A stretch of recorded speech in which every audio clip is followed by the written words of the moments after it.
Si alguien te dice... ¿Qué tal, amigos? Sean bienvenidos nuevamente a Momentos. Mi invitado de hoy es un poeta que afirma vivir por amor y no por obligación. Su nombre es Félix Molina Colomer, quien está aquí para presentarnos su nuevo poemario, Tan Gastado Corazón. Gracias por estar aquí, Félix. Muchas gracias a ti, Elga. Félix, ¿cómo experimentas tu vida de poeta? ¿Difiere en todo sentido de la de uno que no lo es? Bueno, no te sabría decir, porque yo soy el que soy y siempre he sido así. Escribo desde mi primera adolescencia. A mí Becker, Machado, Jiménez, poetas que han influido en otras personas como Blas Muñoz Pizarro, del cual vi una entrevista tuya, y bueno, lo dice. Yo empecé con los poetas que tenía a mano, que eran pues los últimos románticos, generación del 98, modernismo, y empecé a cultivarme el gusto por la poesía a partir de ahí. Yo siempre he estado trabajando, estudiando y leyendo, y no te sabría decir, yo creo que es intrínseco en mí. ¿Pero cuándo te llamaron por primera vez poeta o te sentiste tal? Pues la primera vez yo tenía 10 años. ¿Ah, sí? Hice un poema que aún conservo a la Virgen María en el mes de mayo. Mira. Y lo eligieron unánimemente en clase. No, este es el mejor, y lo tuve que leer en la fila que entonces hacíamos para entrar, que en fin, uno ya tiene unos añitos. Sí. Y lo leí para todo el... Y entonces empezaron a decir, este chaval, tal. Me enviaron también al concurso de redacción de la Coca-Cola cuando tenía 13. Y bueno, yo siempre he encontrado en la palabra escrita un vehículo no solo de descarga emocional, sino de comunicación real con la gente. Fuera de los aspavientos que uno hace cuando habla y de las cosas que se dan por sobreentendidas, yo veía que en el papel había que puntualizar mucho todo lo que quería decir. Pero quiero profundizar esta parte. ¿Eres de los poetas que escogió la poesía como un medio de expresión o por el contrario, ella te escogió a ti? ¿Cómo lo ves? Eso se lo tendríamos que preguntar a ella. A ella. No sabría decir. ¿Qué se lo dijiste? Yo realmente, sí, bueno, podríamos pensar que sí, que elegí yo a la poesía. Sí. ¿Eras muy consciente de ello o no? Al principio no. Al principio experimentaba. Recuerdo que me hablaron de la escritura automática, los surrealistas, que yo los desconocía por completo.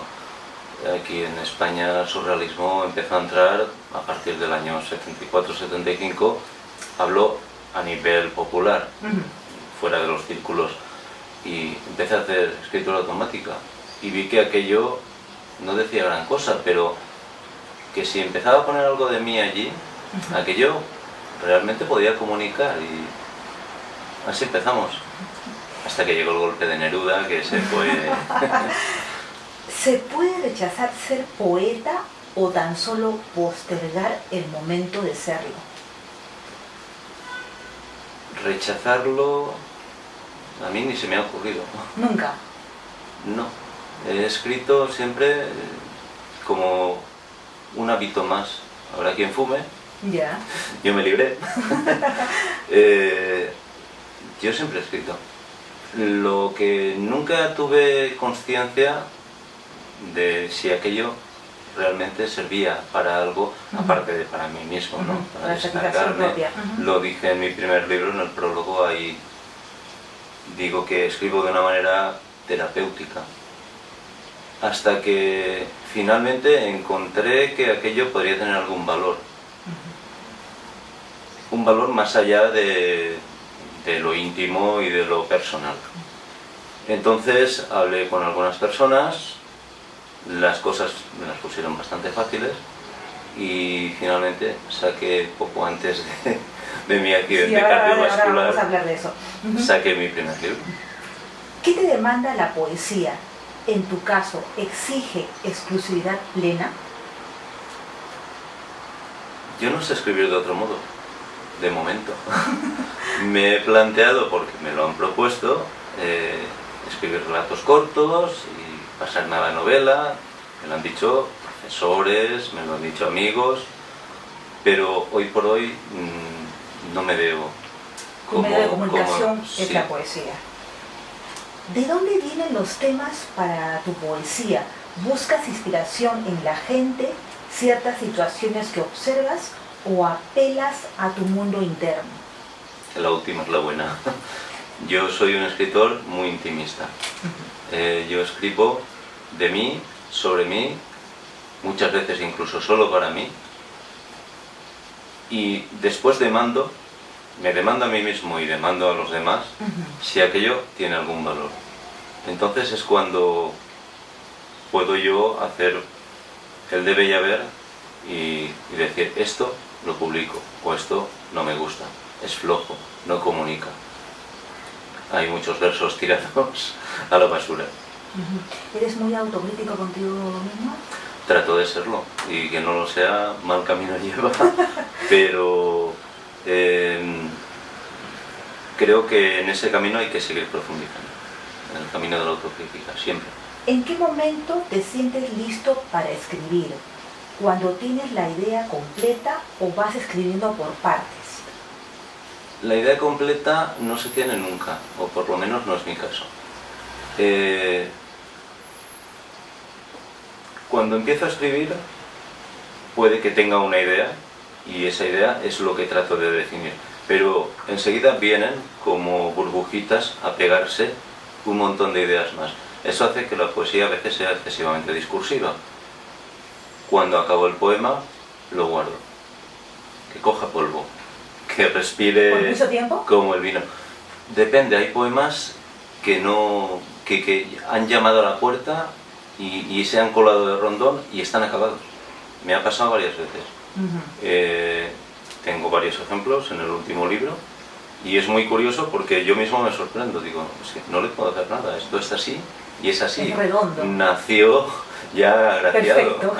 No, perfecto nunca. Siempre se puede mejorar, pero desde luego yo ya no soy la mano que lo puede hacer, ¿no? Pero otros requieren de mucho asentamiento y de mucho tiempo, sí. Hay poemas que han estado por casi una treintena de años en un cajón.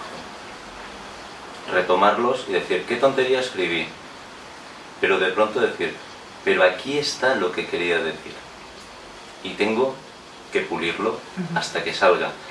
Pero no ya para mí está, salió, pero para que los demás puedan ver qué es lo que quise recobrar en aquel momento, de un momento determinado de mi vida, y que eso transmita. ¿Pero fueron rescatados y publicados?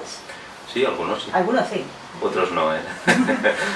¿Estás contento siempre al finalizar tu trabajo o estás constantemente inconforme, corrigiendo?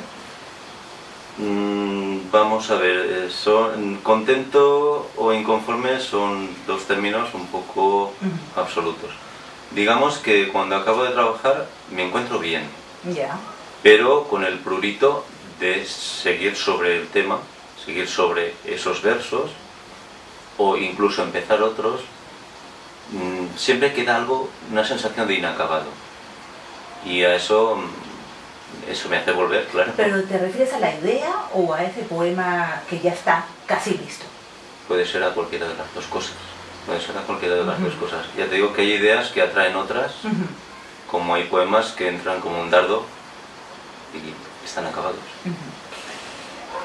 ¿Eres de los que muestran su trabajo para solicitar sugerencias o te llevas de tu propio criterio? Normalmente me llevo de mi propio criterio. Normalmente es así. No lo puedo evitar. Siempre he sido un individuo, no me considero huraño, pero sí bastante solitario a la hora de trabajar. Pero en los últimos tiempos estoy conociendo a gente muy interesante y sí, les pido consejo, ¿por qué no? ¿Has asistido a algún taller literario o te has forjado como poeta por tu cuenta? Pues mi taller son mis autores. No he ido a ninguno. Libros. Sí, ¿Tus lecturas? Mis lecturas. Sé que amas la lectura. justamente, y si no estás escribiendo, te hallamos leyendo. ¿Lees la poesía de otros para inspirarte o también es posible que encuentres estímulo en autores de narrativa? En una entrevista que hicimos una vez, Sí. que la publicamos por escrito, te dije que la poesía se encontraba hasta debajo de una piedra. Sí, eso quería que me dijeras. Sigo pensando lo mismo. Sigues buscando por ahí. Desde luego, en autores de narrativa, por supuesto. Y además te puedo decir un poema que no he publicado, que me lo inspiró directamente José Saramago. Y además salió de La balsa de piedra, de una de sus grandes novelas. Sí. Otras veces, otros poetas me llaman a la puerta y me retrotraen a experiencias propias, lo que los hace buenos para mí, a esos poetas, y de ahí también puede salir. Pero en general es de mi vida habitual, de mi vida cotidiana, ¿no? Sí, pero no exterior. Es lo que me hace sentir cosas cuando hablas con la gente, cuando estás haciendo cosas en el trabajo, de ahí salen las ideas. Uno de tus poetas más admirados es Vallejo. ¿Qué te gustó tanto de él como para escribirle un poema? Bueno, Vallejo es un huracán. Vallejo es una tempestad desatada. Tiene una fuerza increíble. Yo creo que posiblemente es el mejor poeta de todo el siglo XX sudamericano, hasta donde mis lecturas llegan. Lo considero en varios grados por encima de Neruda, que es el gran poeta que a mí me influyó a mis 18 años, como no. Pero Vallejo es un hombre complejo, es un hombre con una vida desgraciada, azarosa, muy pobre, pero que vivía para sus textos. Yo creo que es el poeta por excelencia. Valencia es tierra de poetas. ¿A qué poetas del pasado y de la actualidad le rindes especial culto? ¿Poetas Sí, valencianos, sí. Bueno, vamos a ver. Mi poeta favorito es Vicente Andrés Estellés, que escribe en valenciano. De los valencianos. Hay un autor que es muy interesante, que es del siglo pasado, que es Teodoro Llorente, que no hay que perder de vista. Y bueno, y Ausiàs March, que es un poeta que vivió mientras estaban haciendo las torres de Serranos, que no las vio acabadas el pobrecito, y que también es un gran poeta, aunque un tanto impostado, pero tiene mucha fuerza. Es casi un romántico, fíjate, y estamos hablando de tantos siglos atrás. Estos son los poetas valencianos que yo destacaría. De los actuales, es que hay toda una nube, ¿no? Sí. Yo, bueno, pues ayer estuvimos en una presentación y ahí estaba Jaime Siles, Ricardo Blas Muñoz Pizarro, que me gusta mucho, Vicente Gallego, en fin, no quisiera dejarme a nadie en el tintero, pero esos de momento me han llamado mucho la atención. ¿Es cierto que nunca tuviste vocación por nada y curiosidad por todo? Entonces, ¿por qué escoges ciencias químicas y a la par te inclinas por el oficio de panadero y pastelero? A ver, comparte. Esto es la historia de mi vida. En realidad, yo desde siempre había tenido una afición por las letras que además la había estimulado mi profesora, a la que le dediqué último libro, ¿no? Y todo el mundo pensaba que yo haría letras, pero claro, entonces yo lo encontraba como algo demasiado fácil. Es que siempre me daban muy buenas notas, los premios del colegio, y dije, esto no puede ser tan valioso. A mí lo que me encasca de verdad son las matemáticas, la química, y entonces dije, yo tengo que hacer ciencias, yo tengo que superar esto, y así fue. En realidad fue un reto. Sí, una prueba que me quise hacer a mí mismo. Yo ya trabajaba en el negocio familiar, que era la panadería, y a partir de ahí pues estaba trabajando, estudiando y a ratos escribiendo. Y leyendo, por supuesto, leyendo siempre. Siempre tu vida. Entonces, no, te cuento, me tuve que dedicar finalmente a la panadería porque mi padre sufrió un accidente, Sí. falleció, y bueno, yo soy el mayor de la familia y me tuve que hacer cargo del negocio. Tuve que acabar unas asignaturas que me quedaban ya al frente del negocio, y finalmente, como del negocio vivimos toda la familia, pues no los podía dejar. Claro. Así que así continuó. ¿Es cierto que nunca fuiste un soñador? ¿Acaso los poetas de tus características no sueñan? Bueno, te sigo mal. Yo no soy un soñador porque siempre he tenido los pies en el suelo. Siempre he sabido qué podía hacer y qué no. En ese sentido, soy una persona pragmática. Pragmática en cuanto a la vida común y corriente. Después los sueños se pueden tener, pero se quedan en el mundo etéreo de los pensamientos y de los sentimientos. Eso es lo que yo trato de recoger en mis escritos. Sí. Por otro lado, yo me dedico a la vida normal y ya te digo, cocino, hago pasteles, limpio, no tengo ningún problema. En casa me adoran. Félix, ¿qué diferencias encuentras entre el poeta que escribió Nocturno y Premeditado, me estoy trabando, y Tan gastado corazón? ¿Qué historias reales encierran uno y otro libro?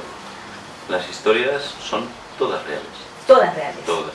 Absolutamente todas han pasado por las manos de este protagonista, que hará el papel a lo mejor un poco desastroso, Sí. A veces sale un poco más jubiloso de él, pero todo es experiencia personal. ¿Pero ha cambiado mucho el poeta que escribió el primero del segundo? Sí, el poeta del primero es un poeta que está hablando a una mujer, no siempre la misma, por desgracia, porque... ¿Nada fiel? Sí, yo soy muy fiel. Ah, ya. Soy fidelísimo. Pero soy, como decía Cela, monógamo sucesivo. Ya. En el sentido de que, bueno, la vida da muchas vueltas y a veces te encuentras con cosas que no desearías. Y bueno, en mi segundo libro hay un apartado que se llama El olvido poliédrico. Sí. Ese apartado me lo pensé mucho. Incluso hay algún poema que me costó publicar. Pero es precisamente la historia de cómo alguna relación ha costado muchísimo, muchísimo de sacarte encima. Es un apartado de, creo que son 6 poemas, que van desde la rabia más desgarrada hasta una especie de melancolía por lo perdido. En ese sentido, yo pienso que cuando... No sé si he querido a mucha gente, pero a los que he querido, los he querido de verdad. Y me ha costado mucho una ruptura, me ha costado mucho siempre. Y bueno, ahí está la prueba. Tan gastado corazón posee 7 partes y cada una responde a lo que denominas pulsaciones. Por ejemplo, el apartado Raptos de Luz es de naturaleza filosófica. ¿Por qué? ¿Qué quisiste contar? Bueno, son reflexiones sobre la vida, sobre el hacer poético y en principio son más conceptuales que emotivos. A mí siempre me ha parecido que la poesía tiene que emocionar, si no queda un tanto fría. Aunque es cierto que últimamente estoy leyendo cosas que me gustan mucho, de Eberto de Siso. Nuestro amigo. Nuestro amigo Eberto, que sí, realmente La flor de la vida es un libro muy despojado, pero es un libro bello y es un libro fundamentalmente conceptual. Y bueno, me está haciendo plantearme algunas cosas. Línea de flotación comprende un conjunto de poemas que se refieren al entorno familiar. Sí. Y confiesas que no te atreviste a leerlos en la presentación por temor a dejarte arrastrar por las emociones, justamente lo que estamos hablando. Es cierto. Bueno, ahí hay un poema dedicado a mi madre, sí. Hay un poema dedicado a una enfermedad que pasó mi hija, un poema dedicado al inicio del curso en el que se van y se queda uno en la casa como muy solo. El nido, ¿no? Abandonan el nido. No, bueno, no se han ido todavía, se llama inicio de curso, pero cuando empieza el curso y realmente pues lo estudian fuera, pues de pronto la casa se queda vacía. Sí, sí, tiene un eco distinto. Yeah. Y alcanzo a ver porque la casa es muy abierta, y alcanzo a ver las habitaciones desde casi cualquier punto. Y ves una habitación abierta y a oscuras. Eso me encogía un poco el corazón. Y bueno, pues este tipo de poemas los hice un apartado. Y los quise colocar ahí, por eso le llamé línea de flotación, porque todo el mundo sabe que cuando te torpedean por debajo de esa línea te hundes. Yeah. Y pues no quise que se me quebrase la voz, que al final ocurrió. Ya me lo han dicho. Pensé que pasó desapercibido, pero parece no lo noté, que no es fíjate. así. Yo que estuve tan atenta no lo noté. Pues Eberto me pilló. Wow. Me pilló y además lo ha escrito. Pero no se lo reprocha. Tan gastado corazón es el poema que da nombre al poemario y puede decirse que fue escrito antes de tu impasse cardíaco. Sí. ¿Podría interpretarse como una premonición? ¿No crees? Bueno, el sentido en el que se escribió ese verso no era premonitorio. Yeah. Era... hablaba de la experiencia de los años pasados, de cómo se acumulan pequeñas decepciones, algún desengaño que otro, en cualquier aspecto, sentimental, en el vital, y cómo eso iba vaciando, como digo, la chistera de los versos.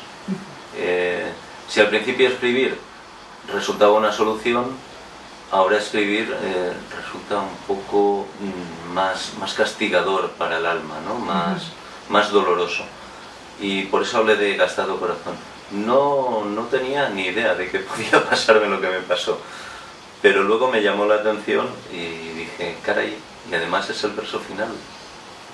Pues una persona que ama también se le gasta, ¿no? Sí, se gasta el corazón. Así también. que... Se gasta y se rompe, ¿no? Bueno, esperemos que...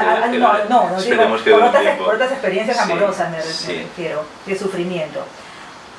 Ya lo he mencionado, pero quiero también volver a lo mismo, ¿no? Otra de las partes de Tan gastado corazón es el olvido poliédrico. ¿Cómo lo podemos interpretar exactamente? Pues efectivamente son esos aspectos de cómo el olvido, yo casi como una técnica para arrancarme mis pasiones y mis dolores, lo estuve empleando. Yo siempre pensé que cuando tenía un problema muy serio, lo mejor era trabajar duro para estar entretenido, para tener la mente ocupada, una especie de disciplina. Sí, lo hacemos muchos, ¿no? Sí, no lo dudo. Es una técnica muy recurrida. No he inventado nada. Entonces, eso me dejaba ese espacio para ver cómo algunos poemas estaban todos dirigidos a esa técnica de olvido, pero desde distintas posiciones.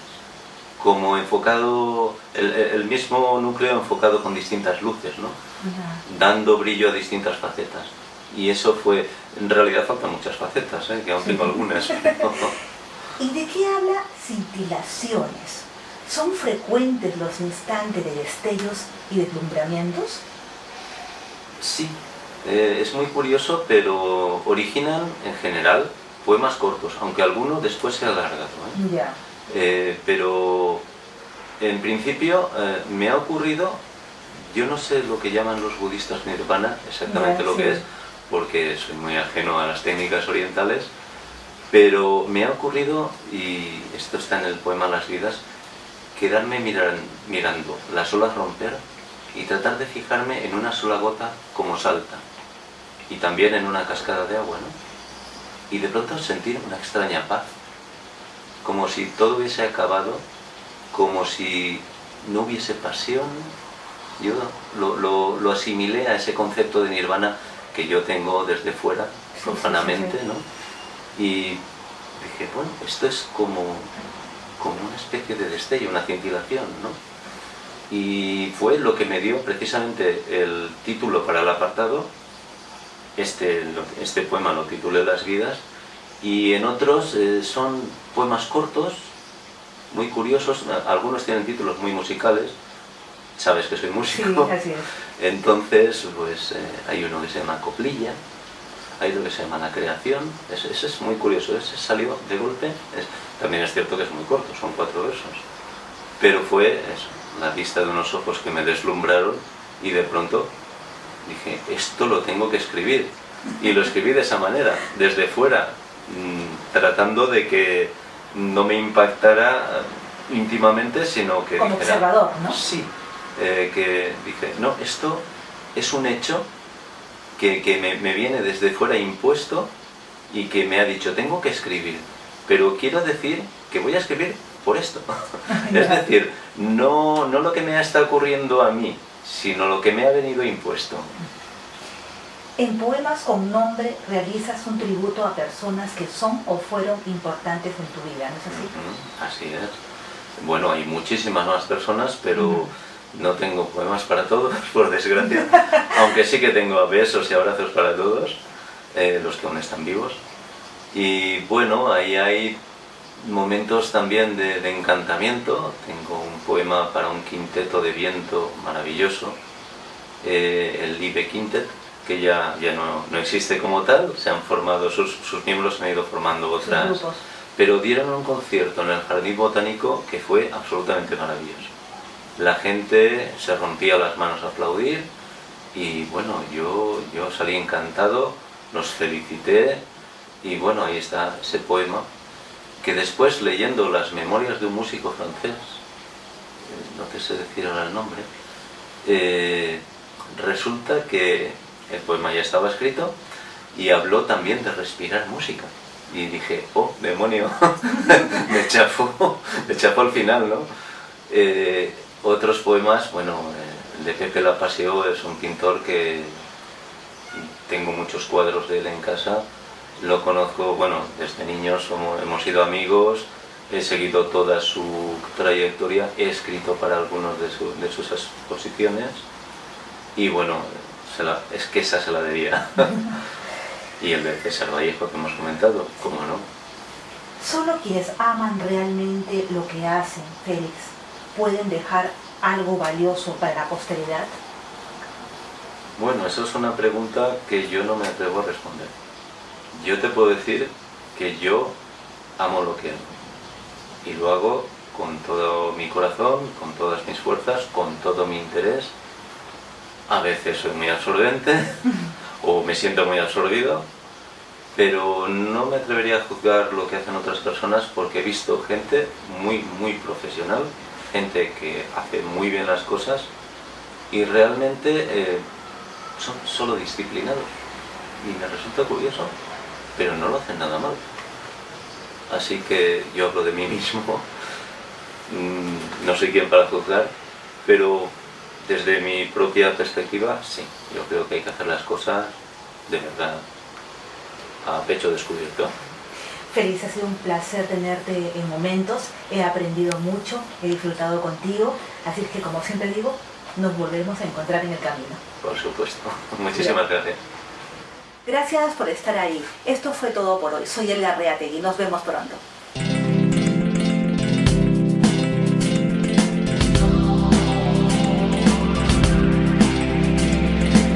Si alguien te dice que existen verdades eternas, hombres infalibles,